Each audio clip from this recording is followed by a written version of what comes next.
Nós estamos aqui com o Marcelo Blanco, nosso amigo, digital media, ativista digital, especialista em mídias e redes sociais. O Marcelo foi responsável pelas redes sociais da presidente Dilma na campanha de 2010, participou também da campanha de Luciana Genro em 2014, também cuidando da parte de redes sociais, inclusive é gaúcho, como Dilma e como Luciana. E mais recentemente participou também da pré-campanha de outra gaúcha, de Manuela Dávila, que foi candidata a vice depois na chapa do Haddad. Marcelo tem muito a nos falar sobre redes sociais, sobre mídias digitais e sobre esse fenômeno desses últimos tempos, que é o advento do poder das redes sociais na manipulação de corações e mentes. Queria conversar com você, Marcelo, como é que foi essa experiência de trabalhar já em 3 campanhas presidenciais? O que é que você tem a nos dizer desse acúmulo que você teve? E o que é que você aponta como saída para a gente enfrentar o poder que tem isso e que nos derrotou em 2018? Eu acho que desde a primeira campanha que eu participei foi em 2010, mas eu já tinha trabalhos nessa área e essas 3 vezes foi que eu trabalhei mais com política, campanha eleitoral, né? Mas o meu trabalho, a minha vida é estudo e pesquisa de como a internet tem alterado, né, as formas de relacionamento dos humanos, né? Então, a partir de uma compreensão de que a revolução digital em curso, né, ela não é uma revolução só tecnológica, ela é uma revolução que afeta a forma como a humanidade vem se relacionando em todas as esferas, né? E que a tecnologia ela não é ruim ou boa, né? O domínio tecnológico ele pode ser usado para aumentar a democracia, para aumentar a participação social, né? Para aumentar a liberdade dos indivíduos, mas pode ser usada para o controle, para manipulação, né? Enfim, né? Para a produção de notícias falsas, etc, etc. Né? Então é nesse espaço de disputa que eu insiro o meu trabalho na perspectiva de ajudar esse campo democrático e progressista, né, a conseguir vencer, né, nesse cenário, né, do cyberespaço, né, as suas conquistas e as suas lutas, né? Então acho que, infelizmente, no meu ponto de vista, essas eleições do Jair Bolsonaro se comprova mais uma vez o poder das redes sociais, né? Então, eu ia perguntar exatamente isso. Qual é o real poder? Que a gente não tem uma dimensão clara disso, não dá para você medir. Desde 2010, sempre me perguntavam, já na campanha de 2010, se, aquela dúvida, né? A internet não ganha voto, a internet não... Né? Enfim, depois a gente... Agora, acho que se comprova, né, o papel da internet na eleição, infelizmente, do Bolsonaro, né? Então, um presidente, um candidato, né, que não tinha apoio das mídias, dos grandes grupos de comunicação, pelo contrário, ele fez, desde o início da sua trajetória política até hoje, e principalmente no processo de pré-campanha e campanha eleitoral, um enfrentamento aos grandes grupos de comunicação, Globo, Veja, Estadão, né, Folha de São Paulo. Então ele não foi um candidato das mídias, né? Não foi um candidato que teve uma campanha milionária, a campanha do Bolsonaro, comparado com as campanhas históricas, né, inclusive dos candidatos da esquerda, né, foi uma campanha bastante modesta, né, e com isso, mesmo assim, apesar disso tudo, ele venceu as eleições, né? Então, onde que foi a vitória do Bolsonaro? Né? O Bolsonaro ganhou as eleições porque ele teve uma estratégia melhor de rede social, compreendendo mais o momento que nós estamos vivendo, né? Qual foi essa estratégia? Qual o momento que nós estamos vivendo? Nós não... a internet não alterou a natureza da comunicação, né? Então a comunicação não é mais a comunicação mass media, ou mídia de massas, como a gente conhecia até então, aquela que do rádio, da TV, dos jornais, ou dos portais, ou dos blogs, que foi um período de transição, né, portais e blogs, da comunicação que se fazia nos meios de comunicação tradicionais, né? E nesse período de inicial da internet se reproduziu no meio digital, né? Mas eu acho que a internet, eu acredito nisso, né? Ela criou uma nova forma de comunicação a partir do empoderamento individual, que é a autocomunicação de multidões. Então hoje a maioria da formação de opinião, do fluxo de informações se dá entre pessoas e não dessa pessoa acessando um conteúdo num site, acessando um conteúdo num portal ou acessando um conteúdo numa página do Facebook, né, numa fanpage do Facebook, né? Então, se existe um fluxo de informação horizontal entre as pessoas, nos comentários, né, nos contatos pessoais, nos grupos de mensageiro, no WhatsApp, etc, etc, isso mostra que existe uma outra forma de se formar a opinião pública. E eu acho que nesse cenário, o Bolsonaro, que herdou as redes liberais, de direita, né, e conseguiu, a partir da sua estrutura, né, capitalizar todo esse cenário, compreendeu melhor, né, esse cenário tecnopolítico do que as esquerdas, e por isso que ele foi o vencedor. Quer dizer, eu acho que ainda existe na esquerda nas esquerdas uma resistência a trabalhar nesse novo cenário, né? Mas existia um trabalho da esquerda nessa área. Houve uma perda. Ou nunca se chegou a ter um trabalho? Eu acho que sempre foi uma disputa, e sempre foi minoritário, né? Acho que as esquerdas lá, já em 2010, tinha essa disputa de fazer jornalismo web ou fazer rede social, né? Essa incompreensão, né? Nós trabalhamos com o Dilma na Rede, e foi uma estrutura abandonada pós-campanha, e pós-campanha de 2010 a estrutura montada de comunicação né? Daquilo que foi dos partidos que se coligaram com a Dilma foi uma estrutura convencional de fazer jornalismo web, de fazer jornalismo broadcasting, né, nas estruturas digitais.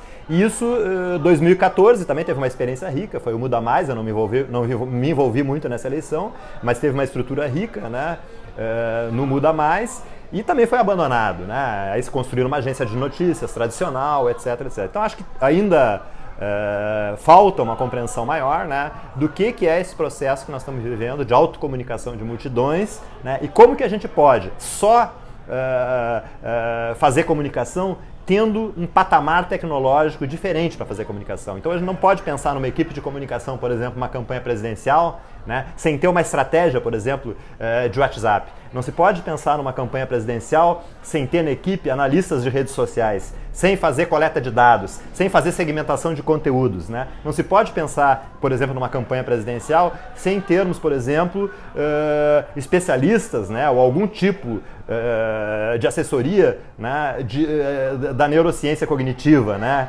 Então, acho que o mundo mudou bastante, né? E eu acho que, infelizmente, o Bolsonaro conseguiu chegar nesse novo patamar, não porque isso foi uma invenção do Bolsonaro, é porque ele tem uma assessoria, ou faz parte de um grupo internacional liderado por Steve Bannon, né, que já provou lá no Brexit, depois na eleição do Trump, né, aqui do Bolsonaro, Vox na Espanha, né, que eles conseguiram fazer melhor esse tipo de comunicação, né? Então, o Bolsonaro não está sozinho no mundo, né? E eu acho que a extrema-direita, no mundo inteiro, saiu na frente nesse novo cenário de comunicação, compreendendo melhor o momento que eles estão vivendo. E, infelizmente, essa compreensão serviu para divulgação de mensagens falsas, manipulação do eleitorado, né, e construção, né, de valores, né, de extrema-direita, xenofóbicos, racistas,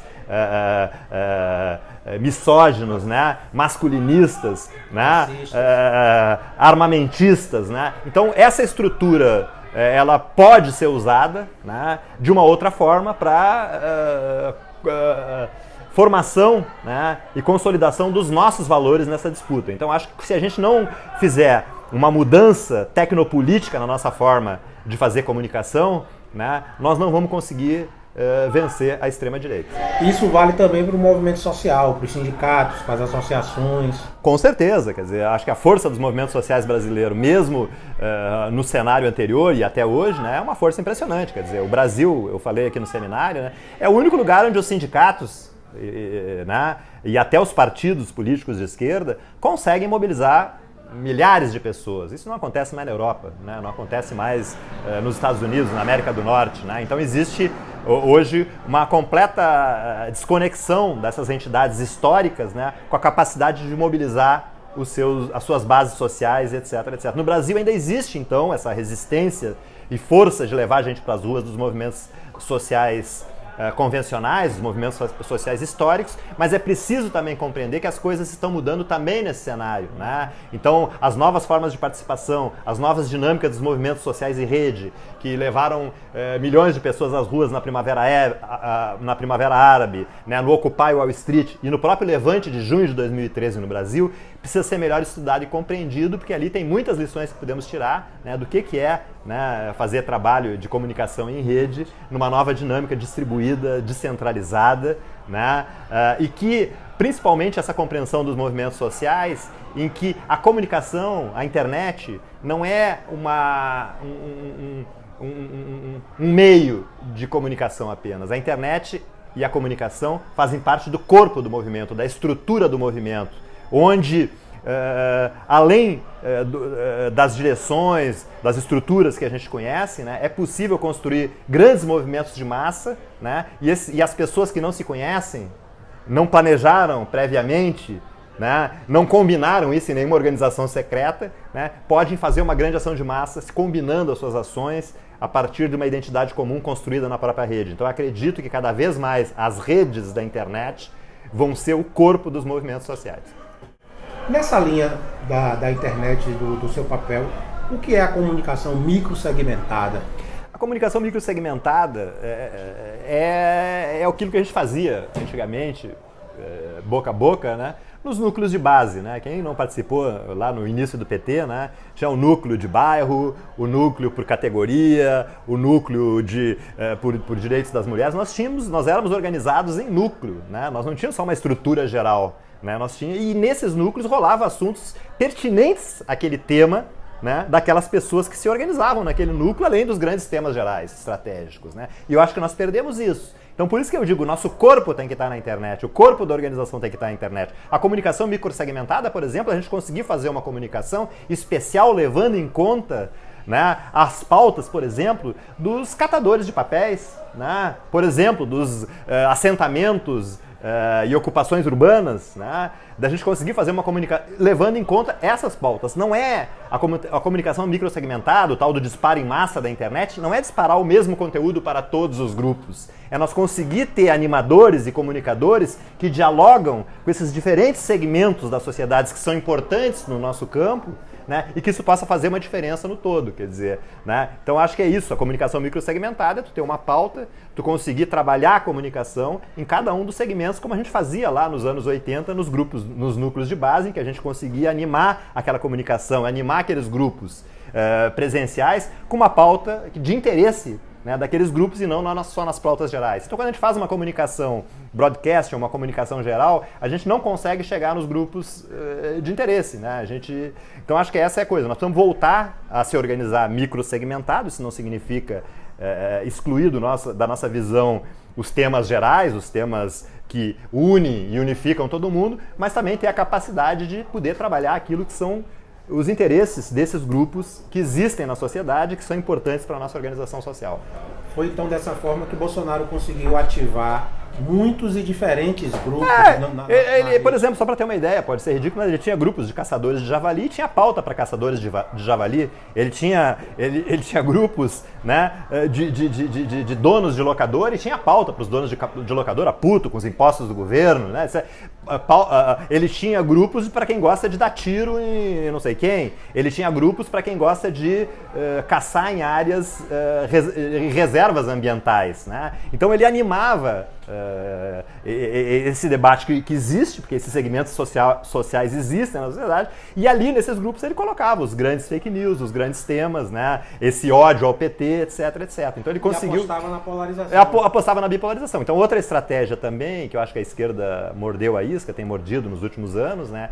É morder a isca da bipolarização. Então quando tu está discutindo lá um tema de direitos humanos, né, o tema da agressão às mulheres, né, eles dizem Lula ladrão e a esquerda responde, mas foi o melhor governo da história. Então aquele tema das mulheres some do debate, é bloqueado o debate pela estratégia de bipolarização. Então a gente tem percebido agora, pelo que eu vejo a esquerda percebeu isso, né, e que tudo que a gente discute, eles vêm lá e batem no PT, Lula ladrão, eles insistem, mesmo que o tema não seja PT, não seja os partidos, eles insistem em bipolarizar. E eu acho que a esquerda mordeu essa isca, aceitando a bipolarização, achando que a polarização nas redes era importante e não conseguiu debater, né, o conteúdo verdadeiro, né, que nós não tivemos apenas uma derrota eleitoral, nós tivemos uma derrota política, né, nós perdemos a disputa dos temas concretos, civilizatórios que construímos até então, né? Então acho que nós temos que retomar essa ideia, né, que se nós temos que falar sobre direitos humanos ou liberdade de expressão, né, nós temos que unir todos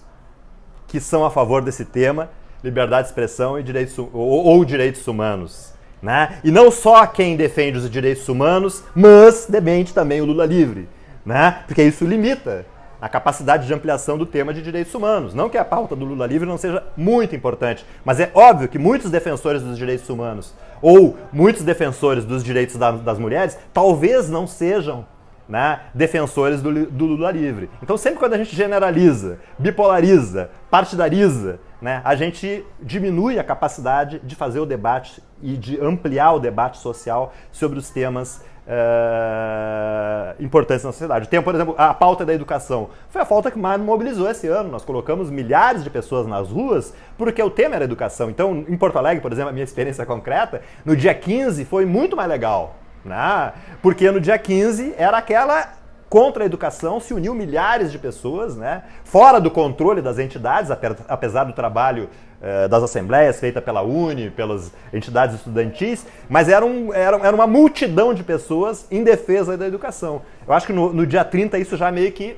vamos dar uma fechada. Então estão aqui os partidos, as centrais sindicais, já subiram no caminhão de som, já levantaram seus balões e as suas camisetas, já foram todos uniformizados. E com isso, eu acho que o movimento perdeu um pouco essa capacidade, né, de unir outros atores que são contra os cortes na educação, mas talvez não sejam de esquerda, talvez não sejam a favor do Lula livre e talvez naquele momento não fosse a favor da reforma da Previdência. Né? Então, claro que é importante unificar as lutas, sim, em alguns momentos, mas é também importante compreender que algumas lutas, algumas causas que mobilizam, elas podem ser muito mais amplas se a gente não colocar ela toda dentro das caixinhas das nossas organizações sociais constituídas que a gente conhece até hoje.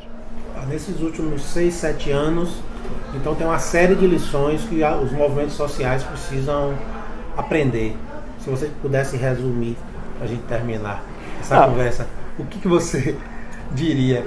Que lição maior a gente precisa tirar de tudo que aconteceu no Brasil nesses últimos anos? Não, eu acho que seria muito, muito arrogante da minha parte. Eu acho que os movimentos sociais têm muito mais para me ensinar do que eu teria para dar conselhos. A experiência de especialista. Não, a minha é mais de comunicação, né? Eu acho que sim, eu acho que existe uma resistência a esse novo cenário da autocomunicação, o novo cenário da cultura digital, e talvez isso seja a dinâmica, né, imposta de forma da boa vontade, ou enfim, não é uma crítica, né? Mas a dinâmica é imposta pelo esse formato de assessoria de imprensa, né? Onde tu divulga a mesma mensagem, né? Tipo, o meu presidente do meu sindicato foi sei lá, a vitória da conquista, né? E divulga aquilo lá e tal. Então, isso passa a ser uma comunicação que funcionava lá no tempo da comunicação broadcasting, da comunicação mass media, da comunicação dos jornais, rádio e televisão. Hoje não, hoje é mais importante talvez para os sindicatos, para os movimentos sociais, escutar o que a sua base está falando, né? A partir desses interesses das suas bases, conseguir, né, suportar aquela pauta, né, com temas de interesse do sindicato. Dialogar com esses temas novos. Então, isso desde 2010 diz, rede social não é para falar, é para escutar. Então quem não escuta as redes sociais não escuta as bases, certo?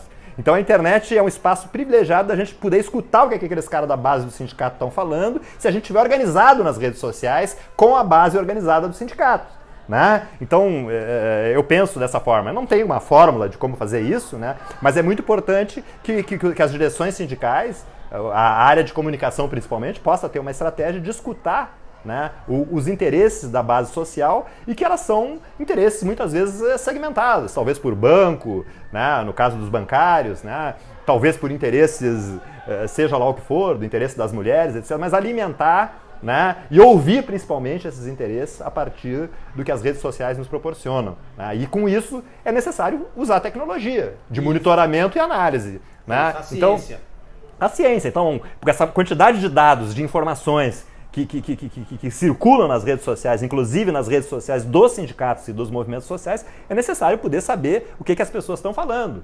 Né? Isso é possível através de monitoramento, através de análise, de nuvem de palavras, de nuvem de tags. Então, uma boa forma, eu sempre digo, de fazer uma análise de conjuntura de um debate, de uma situação, é ver as palavras mais faladas, as palavras mais citadas pelos milhões de postagens e comentários que acontecem nas redes sociais. Então é impossível hoje tu fazer uma clipagem das redes sociais como se fazia antigamente, que tu via lá os 10, 20 principais jornais e tu sabia o que estavam falando de ti, né? Mas no momento que todo mundo fala, né, que todo mundo se comunica, né, todo mundo é uma mídia, né, isso só é possível fazendo através de ferramentas de coleta de dados e análise de dados.